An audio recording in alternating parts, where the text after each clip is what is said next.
Assalamualaikum warahmatullahi wabarakatuh. Saya Apoteker Suasmi, S.Farm MKM M.Pam. Saya sebagai dosen di Institut Kesehatan Deli Usada Deli Tua. Saya merupakan dosen di Prodi Sarjana Farmasi, Fakultas Farmasi. Ini merupakan pernyataan diri saya untuk kegiatan Tridharma Perguruan Tinggi untuk melengkapi portofolio sebagai syarat Cerdas tahun 2025. Dalam video ini saya akan menjelaskan beberapa poin penting. Yang pertama yaitu riwayat pendidikan saya, yang kedua yaitu mata kuliah yang saya ajarkan di kelas dan video pengajaran saya di kelas. Untuk riwayat pendidikan saya yaitu yang pertama, saya sarjana farmasi di Institut Kesehatan Deli Usada Deli Tua pada tahun 2015 dan tamat pada tahun 2019. Kemudian saya melanjutkan profesi apoteker dan magister kesehatan masyarakat pada tahun 2019 dan lulus pada tahun 2021. Kemudian saya melanjutkan pendidikan magister farmasi di Universitas Sumatera Utara pada tahun 2020 dan lulus pada tahun 2023. Saya mengajar bidang ilmu kefarmasian dan apoteker.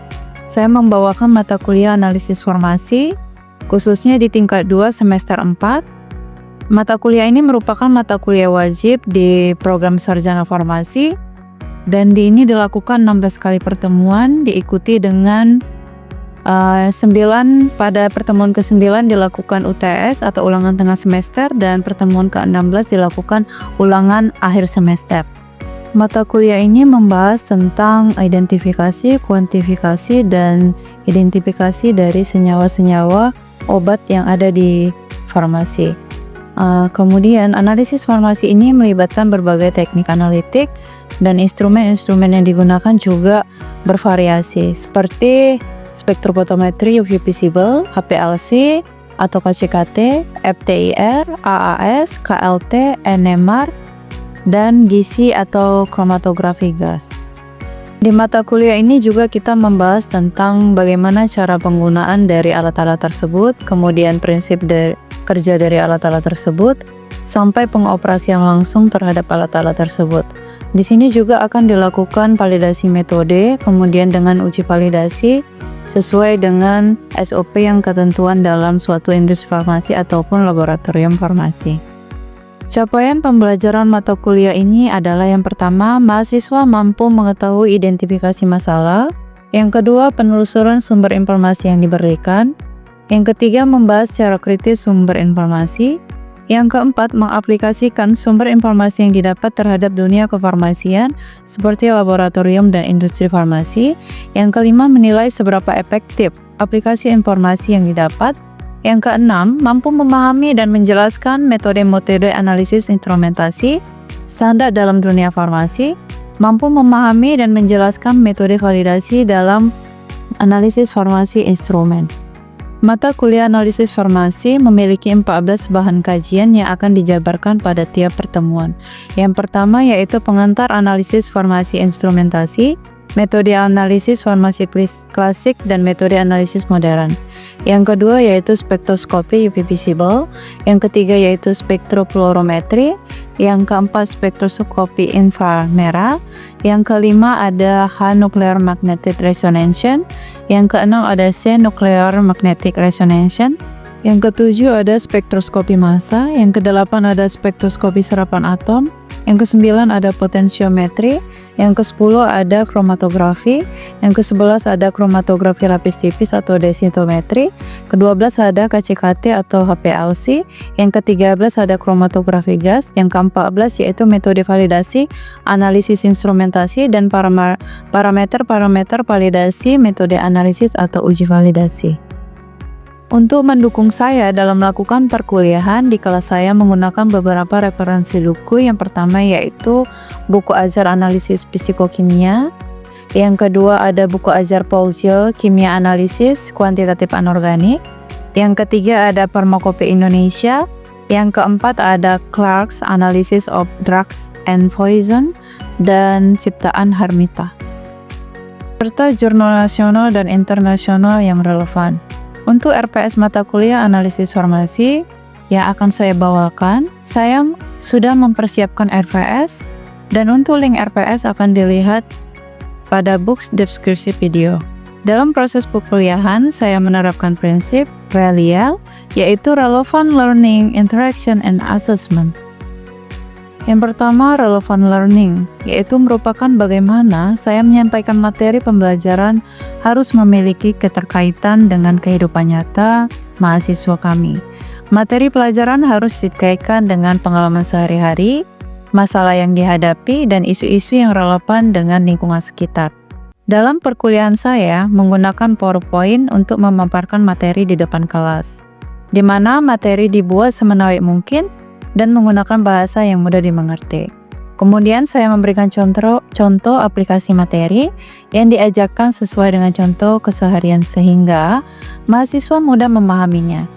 Dalam hal ini, perkuliahan ini ada beberapa metode yang saya gunakan dalam proses mengajar, yaitu metode ceramah atau pemaparan secara langsung, metode pembelajaran kontekstual di mana saya memberikan contoh-contoh yang dekat ataupun terkaitan dengan dunia nyata keseharian. Kemudian pembelajaran tematik di mana saya mengaitkan antara satu materi dengan materi yang lain yang berkaitan sehingga mahasiswa memiliki pandangan yang lebih luas lagi. Kemudian saya menggunakan metode belajar kolaboratif di mana saya membagi mahasiswa ke dalam beberapa kelompok kecil sehingga mereka dapat berdiskusi dan memecahkan masalah dari tugas yang saya berikan. Yang kedua, interaction, merupakan bagaimana saya berkomunikasi dengan mahasiswa supaya ada interaksi, tidak hanya saya yang berbicara, tetapi mahasiswa juga mengeluarkan pendapat dengan tertib. Di dalam kelas, saya memberikan kesempatan untuk mahasiswa bertanya, apalagi kalau ada yang mereka tidak pahami. Selanjutnya, untuk menciptakan suasana kelas yang aktif dan hidup, saya memberikan kesempatan untuk melakukan diskusi pada kelompok kecil. Kemudian, hasil yang diskusi itu tiap kelompok dipresentasikan di depan kelas. Peran saya sebagai dosen yaitu mempertegas ataupun meluruskan apabila terdapat pendapat yang tidak sesuai dengan mata kuliah yang saya ajarkan. Yang terakhir yaitu assessment atau penilaian. Dalam melakukan penilaian, saya memberikan tugas untuk diselesaikan, bisa berupa tugas kuliah ataupun makalah, kuis, dan pertanyaan langsung di kelas. Selain itu, melalui tugas ada juga penilaian dari ujian tengah semester dan ujian akhir semester. Untuk penilaian akhir dapat diambil dari akumulasi penilaian tugas, ulangan tengah semester, dan ulangan akhir semester. Masing-masing untuk bobotnya yaitu untuk nilai tugas 20%, untuk bobot UTS dia 30%, dan bobot UAS dia sebesar 50%. Sekian penjelasan mengenai perkenalan saya dan penjelasan tentang mata kuliah yang saya bawakan. Di video ini, berikut video pembelajaran saya di kelas.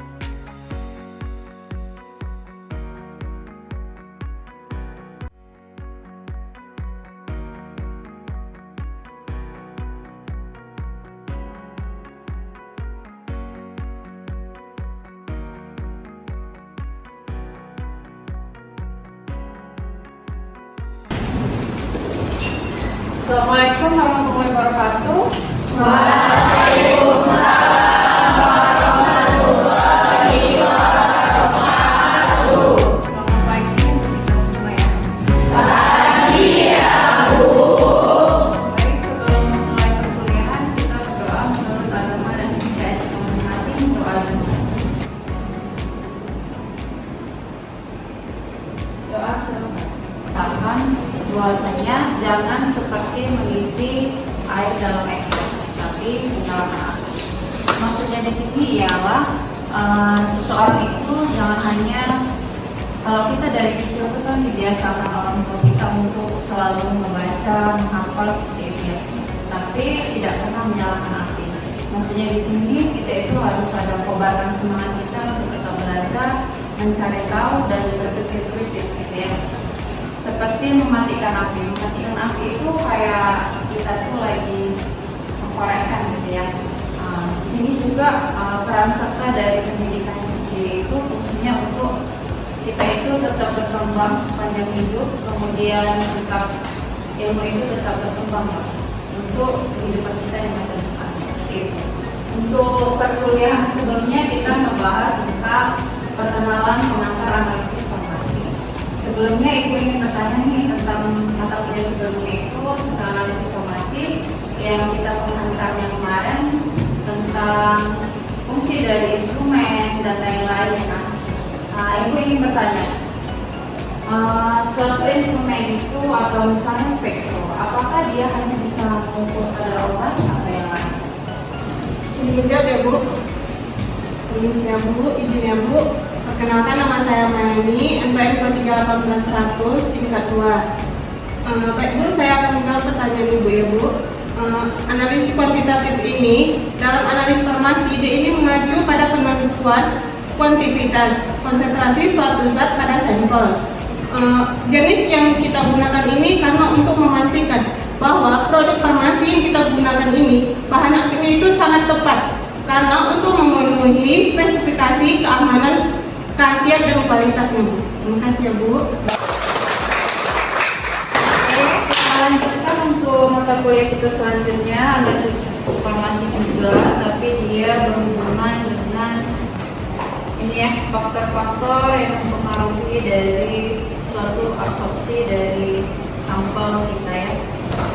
Ini adalah faktor-faktor yang mempengaruhi dari spektrum serapan kita. Yang pertama yaitu jenis pelarut, itu klorin polar dan polar, kemudian pH larutan.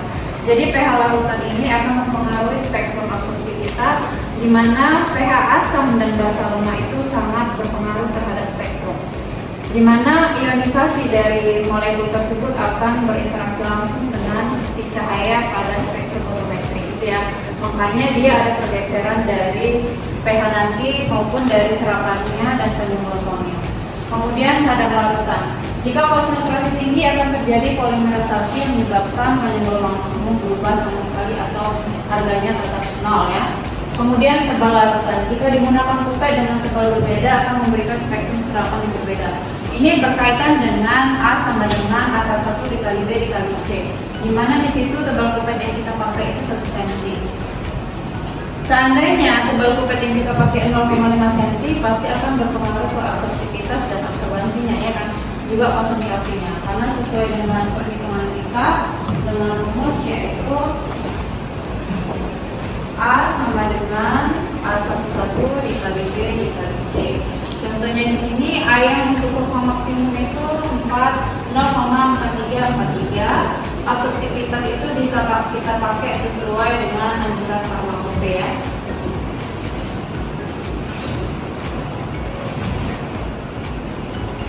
Kemudian ini untuk tebal pipet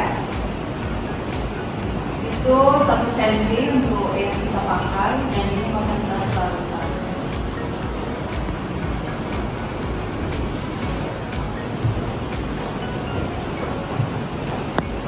Yaitu lebar celah. Makin lebar celah, maka makin lebar pula serapan. Cahaya makin polikromatis, resolusi dan puncak-puncaknya juga tidak sempurna. Maksudnya di sini puncak yang kita bakal dapatkan nanti di spektrum itu kalau bisa dia hanya satu panjang gelombang. Misalnya di panjang gelombang 2,256 nanometer. Tapi kalau dia misalnya ada gelombang yang dua seperti ini, berarti dia ada kemungkinan suatu senyawa itu ada terbelah ya. Misalnya dia sesama orang tapi dia orangnya terpisah gitu. Bisa juga dia ada campuran dari pelarut tersebut terdeteksi atau juga promoter lainnya gitu ya. Kemudian di sini juga Ibu akan menjelaskan beberapa pergeseran yang bisa terjadi dari suatu senyawa. Nah ini hiperkromik. Nah, di sini hiperkromik ini adalah absorbansi yang tidak seharusnya ya, terlalu besar. Yang seharusnya 0,2 dia menjadi 0,3 atau 0,4. Kemudian hiperkromik ini dia terlalu rendah. Yang seharusnya kan batas kita 0,2 sampai 0,6 ya, kan, atau 0,2 sampai 0,8. Tapi dia cuma 0,1 dapatnya. Berarti kan itu terlalu hipokromik. Nah, kemudian di sini ada batu kromik. Batu kromik ini bukan serapannya yang bertambah, tapi si panjang gelombangnya, pergeseran. Sedangkan pergeseran yang diharuskan itu dari suatu senyawa, misal ketentuannya 25 nanometer, boleh pergeseran ke kanan dan ke kiri itu plus 5 atau kurang 5 gitu ya, plus minus 5 nano. Jadi kalau dia paling besar 261 ya kan, karena ditambah 5 dan dikurang 5 berarti 251 ya kan. Ini terbesar dan terkecilnya. Kemudian hypsochronic adalah turunan panjang gelombang dibandingkan seharusnya, lebih rendah ya. Kalau tadi si batu kronik itu lebih tinggi dari seharusnya, si hypsochronic itu lebih rendah dari yang seharusnya. Jadi untuk itu ini semua perlu yang namanya penelitian dari mulai pemipetan, pengerjaan dari batunya sendiri, batunya udah sesuai nggak sama si COA-nya. COA ini sertifikat of analysis, di mana itu berfungsi untuk sebagai acuan kita. Penetapan kadarnya juga bisa kita lihat dari situ, karena di situ ada pemberian, kemudian nama kimia dan struktur kimianya, kemudian ada kadar yang seharusnya gitu ya, sekitaran kadarnya. Misal kalau dia vitamin C mulai dari 80 sampai 120% gitu. Jadi itu dari kalian, dari penjelasan ibu tadi, ada yang mau ditanyakan? Izin bertanya, Bro. Nama saya Isoman Nurul, NPM 231809, Mas tingkat 2. Bagaimana Bu pengaruh pH terhadap spektrum absorpsi? Terima kasih. Baik, terima kasih Bu langsung jawab ya. Seperti yang Ibu jelaskan tadi, bahwasanya pH itu mempengaruhi dari penyerapan dari molekulnya sendiri terhadap radiasi atau sinar UV yang terdapat pada spektrum. Asam atau basanya suatu larutan itu atau sampel itu mempengaruhi penyerapannya. Jadi nanti bisa pergeseran ke hiperkromik ataupun hipokromik gitu ya. Ada lagi yang mau bertanya untuk dari penjelasan tadi? Izin bertanya Bu, perkenalkan saya Alia, NPM 231811 dari Farmasi tingkat 2. Izin bertanya Bu, apa instrumen analisis farmasi yang digunakan untuk mengecek mineral contohnya seperti zinc ya Bu? Zinc ya? Zinc itu spesifiknya bisa kita ukur dengan menggunakan AAS, itu untuk serapan atom ya. Mineral itu kan termasuk dengan zinc, ytri, dan Bb ya. Kemudian bisa juga dicek dengan menggunakan spektrofotometri visible, tapi menggunakan campuran zat kompleks karena dia tidak memiliki gugus kromofornya ya. Jadi dia diffuser ini gunanya untuk katalis, untuk pengompleksnya supaya bisa terukur gitu ya dari spektrum tersebut. Kemudian yang ketiga bisa dengan literasi atau kompleksometri, itu menggunakan larutan standar dari ETA ya. Kemudian Ibu mau menjelaskan ada beberapa contoh soal ya untuk perhitungan.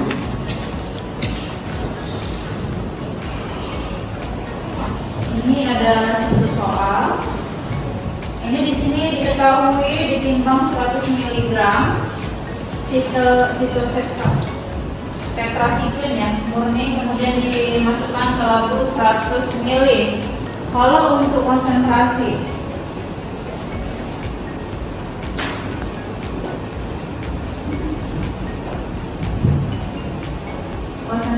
di sini tadi ditimbang berapa deh? 100 mg ditimbang, kemudian dimasukkan ke labu 100 ml ya. Berarti konsentrasinya berapa? 100 mg, kemudian dibagi 100 ml, hasilnya 1 mg per mili atau 1000 ppm. Ini ya 1000 ppm, karena miligram itu 1 miligram 1000 miligram 1 ppm. Sebelum kita selesai, Ibu ada 3 kuis ya. Mohon dituliskan kuisnya. Ini ada soalnya. Dicatat dulu soalnya, ada 3 soal. Nanti dikumpulkan dengan waktu 10 menit. Bisa dikerjakan kemudian dikumpulkan ke depan.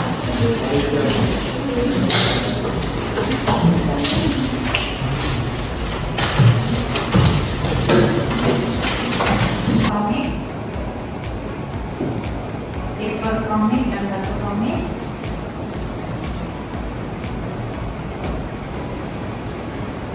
Yang kedua, suatu sampel yang mengandung chloramphenicol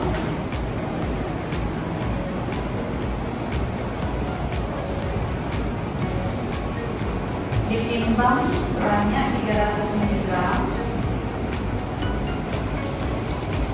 dimasukkan ke labu pembungkus 100 ml, dan diencerkan dengan etanol. Dipipet 10 ml, dimasukkan ke labu 100 ml dengan panjang gelombang 271 nanometer dan diperoleh absorbansi 0,60. Dan untuk chloramphenicol-nya itu yang pertanyaannya, berapakah kadar chloramphenicol jika sampai konsentrasinya 20 ppm, absorbansi yang didapat 0,595. Ya, untuk yang ketiga soalnya ada di depan. Suatu sampel yang mengandung kafein ditimbang sejumlah 250 mg, dimasukkan ke labu 100 ml dengan dilakukan dengan encer, yaitu HCl diukur pada serapan 270 nanometer dan absorbansinya 0,50. Pertanyaannya, berapakah kadar kafein dalam sampel tersebut? Jika E 1% atau 1 cm sama dengan 500 atau A satu-satunya 500. Dan dikerjakan waktu 10 menit.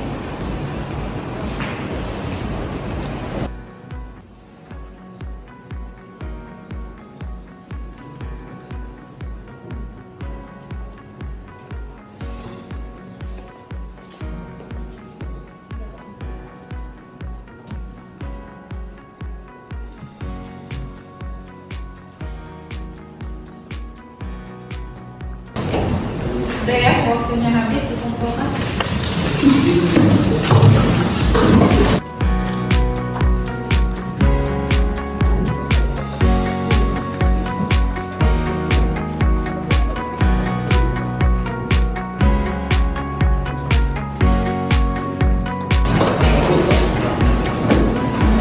Ini ya, untuk tugasnya udah dikumpulkan ke depan. Sebelum Ibu menerangkan kembali atau mengambil kesimpulan dari perkuliahan kita hari ini, ada yang bisa menjawab dari 3 pertanyaan tadi? Yang pertama, soal yang pertama. Perkenalkan, nama saya Freddy Dr. Palawa, NPM 23180661 dari Farmasi tingkat 2. Dimana Bu tadi soal nomor 1 sebutkan atau jelaskan pengertian dari hypertrophic dan batochronic. Di mana hypertrophic adalah pertama besarnya nilai serapan dibandingkan nilai serapan seharusnya akibat perubahan pelarut atau pH. Kalau batochronic itu Bu, dia bertambah besarnya panjang gelombang dibandingkan seharusnya akibat perubahan pelarut atau pH.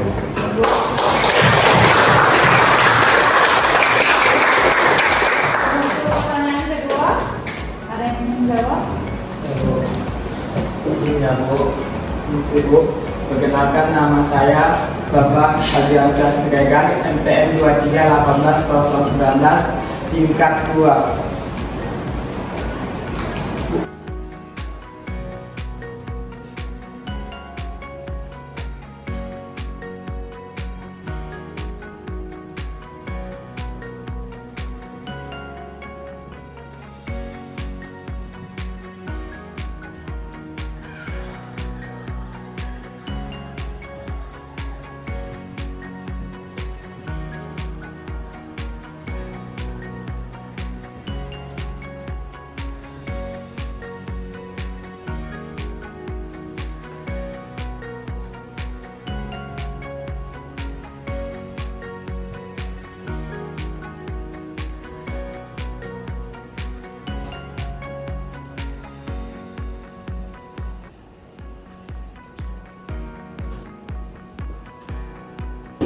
Bagus ya, jawabannya 6,17%.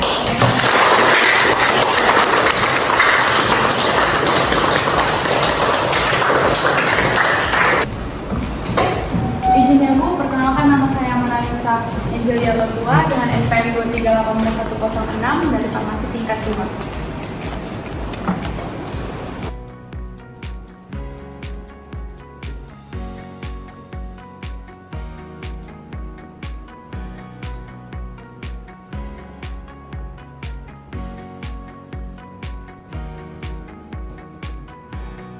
Benar ya, jawabannya 4%.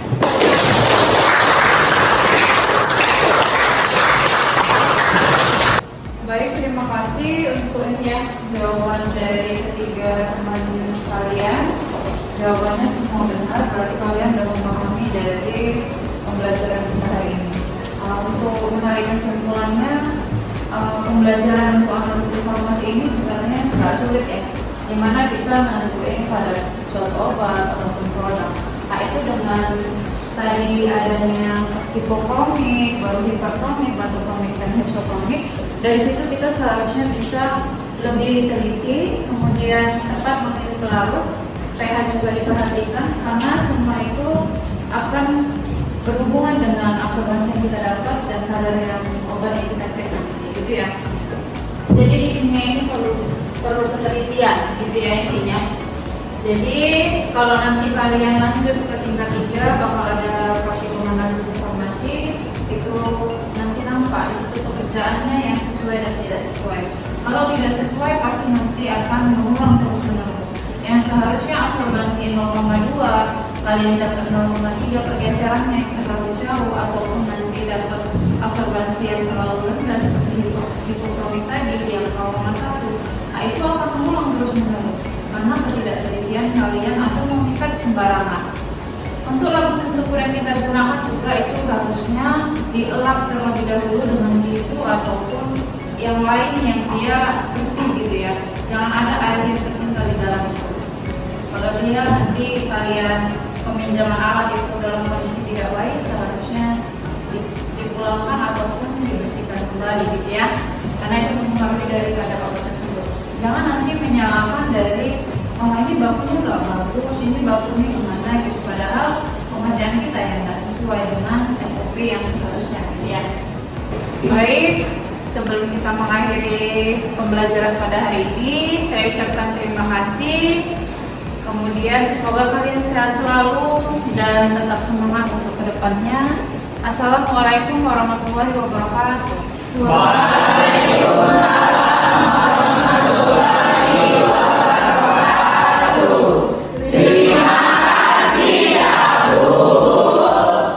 Oke Bu, keluar dulu ya.